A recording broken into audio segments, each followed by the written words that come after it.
Sept poèmes de Jean-Pierre Siméon. Un rêve. J'ai vu, dans la haie de l'ombre, dormir des couleuvres de neige. J'ai vu, près de la mer, songer des chiens de pierre. J'ai vu, au bord du ciel, glisser des oiseaux de sable. Puis j'ai vu mon enfant de feuillage qui riait dans le vent. Ce qu'il faudrait. Le soir, il faudrait tirer le ciel comme une nappe, le laver, le plier, le serrer dans l'armoire avec son soleil, ses oiseaux, ses feuilles de lumière, le garder bien à soi, comme un lac de silence, et quand viendrait le jour, s'en faire un vêtement pour grandir. Le mot. Je cherche un mot, vaste et chaud comme une chambre, sonore comme une harpe, dansant comme une robe, clair comme un avril. Un mot que rien n'efface, comme une empreinte dans l'écorce. Un mot que le mensonge ne séduit pas.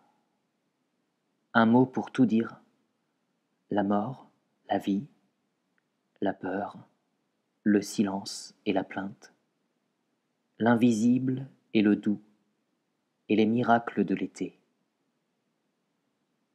Depuis si longtemps, je cherche.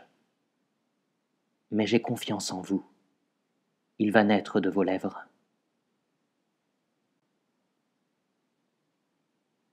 Comme il est bon d'aimer. Il suffit d'un mot pour prendre le monde au piège de nos rêves. Il suffit d'un geste pour relever la branche, pour apaiser le vent. Il suffit d'un sourire pour endormir la nuit, délivrer nos visages de leur masque d'ombre. Mais 100 milliards de poèmes ne suffiraient pas pour dire comme il est bon d'aimer. Renaître. Certains soirs, on s'endort comme une pierre lasse, cernée par le malheur, et l'on voudrait s'oublier, sous l'eau très lente du sommeil. On tire un drap sur son front pour se cacher du monde.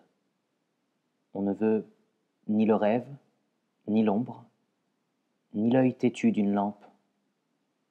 Surtout ne pas sentir la peur qui nous marche sur le ventre comme un chat. Et l'on s'éveille au matin, un soleil entre les doigts. Raciste. Voilà ce qu'ils disent.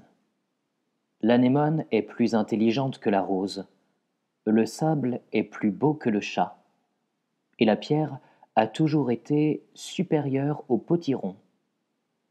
Ils reprochent au noir d'être plus noir que le blanc, comme on reprocherait au feu d'être plus chaud que la neige, et au miel d'être plus sucré que la vague.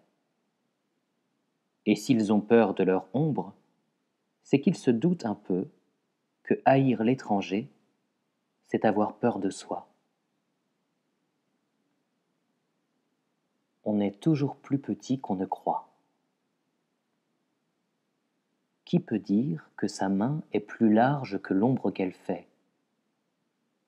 Qui peut dire qu'il est partout où son pas fit empreinte?